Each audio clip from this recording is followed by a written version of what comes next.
Ah mince, Lauriane, j'ai loupé une de tes questions. Tous ceux qui réussissent arrêtent de travailler avant l'examen. Eh ben non, j'ai des personnes qui ont pris des congés, j'ai des personnes qui ont pris des congés sans solde, mais pas énorme, hein.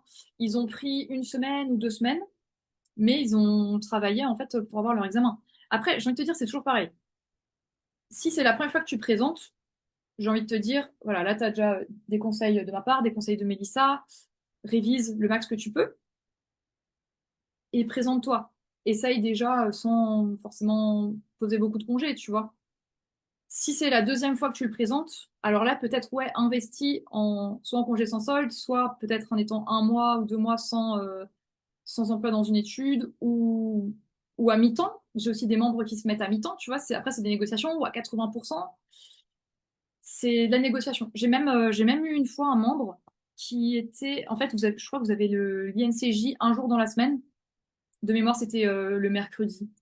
Et en fait, leur employeur leur offrait leur mercredi, même si l'INCJ était terminé, pour qu'ils puissent réviser. Et donc, ils calaient en fait les coachings individuels avec moi le mercredi. Donc ça, j'ai trouvé ça tellement dingue de la part de l'employeur. Donc tu vois, en fait, il n'y a pas que les augmentations de salaire dans la vie qui sont des avantages. Si tu gagnes le même salaire mais que tu as un jour de libre dans la semaine, ou une demi-journée, ou même 2 heures, tu vois, c'est comme une forme d'augmentation.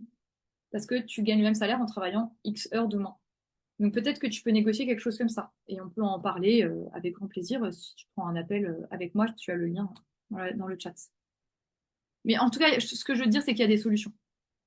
Et je dirais que c'est un peu comment toi tu le sens, comment tu arrives à réviser en dehors de l'étude et tout ça. Après, être à l'étude, ça te fait réviser aussi, hein, mine de rien. Ok, t'es sur tes dossiers et tout, mais ça te fait quand même réviser, mémoriser des choses. Donc ouais, je pense que 10 journées, donc c'était quoi, 2 semaines avant l'examen d'aptitude pour vraiment te remettre dedans, revoir et tout, même pourquoi pas prendre des sessions individuelles avec moi, ça suffit.